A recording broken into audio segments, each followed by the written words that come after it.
The origin of the universe is one of the most controversial topics between scientists and Christians.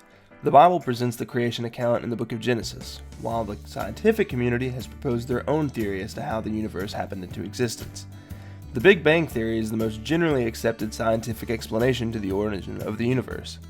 Basically, it states that the entirety of the matter in the universe was once compressed into an extremely small, dense mass. Some have even proposed that this mass was the size of a proton.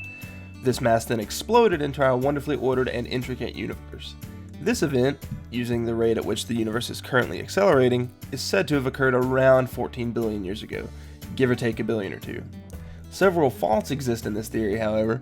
The first lies in that the current version of this theory doesn't even explain the origin of the universe, but rather the evolution of an already existing matter. Previous versions of this theory claim that the universe essentially began out of nothing. This nothing then explodes, releasing an incredible amount of energy as well as all of the matter in the universe. However, this contradicts the first law of thermodynamics, which states that energy and matter can be neither created nor destroyed. So this theory either doesn't actually explain the origin of the universe, or makes the outrageous claim that everything came as a result of absolute nothingness randomly exploding. This seems highly unlikely. Further, the second law of thermodynamics states that the state of entropy in a system increases over time. That is, the universe favors a more chaotic state. This seems to contradict the thought that an explosion would somehow bring about the highly complex, ordered universe that we see today. In addition, it has been found that numerous occurrences in our world could not simply have come about. One such example is that of deoxyribonucleic acid, DNA for short, and ribonucleic acid, RNA for short. These molecules, which form the genetic material in all living organisms, cannot seem to naturally evolve in a cell. Further, this theory attributes the occurrence of life itself to the evolution of living organisms from non-living matter, a thought similar to one termed spontaneous generation, which would seem to be impossible and was proven to be such by Louis Pasteur in 1859. Now, let's see what the Bible has to say on the topic. The very first verse in the Bible reads, "In the beginning, God created the heaven and the earth." This is the biblical account of the origin of the universe. What follows in the next few chapters of the book of Genesis, which means the origin or mode or formation of something, is the account of the formation of the universe, step by step. The first day, day and night, or the diffusion of light, was created. The second, a firmament that separated the waters and the formation of heaven.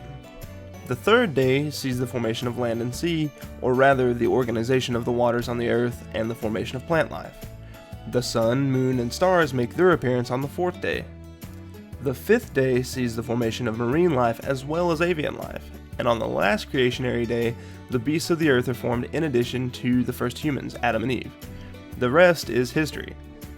The Bible is supported by the lack of transitional fossils in the fossil record, supporting a creation rather than an evolution. Instead of a missing link, you have a missing chain. The idea of irreducible complexity is a companion to this idea.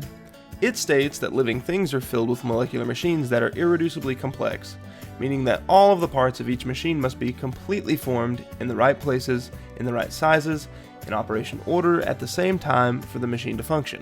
If one part of this machine is not there, the machine does not function. Therefore, evolutionism's idea that life came about gradually is not feasible. The basic parts for life must appear in working order and at the same time for there to be any life at all, just as the Bible declares. In addition, what we see in the layers of the Earth's crust is better explained by a global flood catastrophe, Noah and the Ark, rather than a uniformationist explanation. There are many observances, such as the fossils of sea creatures being located well above sea level, the rapid burial of plants and animals, and sediment being transported vast distances that support a catastrophic flood account over a slow-forming uniform Earth. So, if evolutionism seems illogical, and there's just as much if not more evidence supporting creationism over the Big Bang Theory and other accompanying ideas, why do scientists invest so much time in trying to explain the origin of the universe? The answer is simply, creationism implies the existence of God. If there is a God, then something more accompanies: accountability. People want to explain away God because if there is a creator, then we are accountable to him, which is exactly the case. So rather than accepting that we are all accountable to a creator, scientists try to take God out of the equation by coming up with their own theories. However, the Bible remains our final authority in all matters of faith and practice, and it provides us with the answer to the question, how did the universe come into being?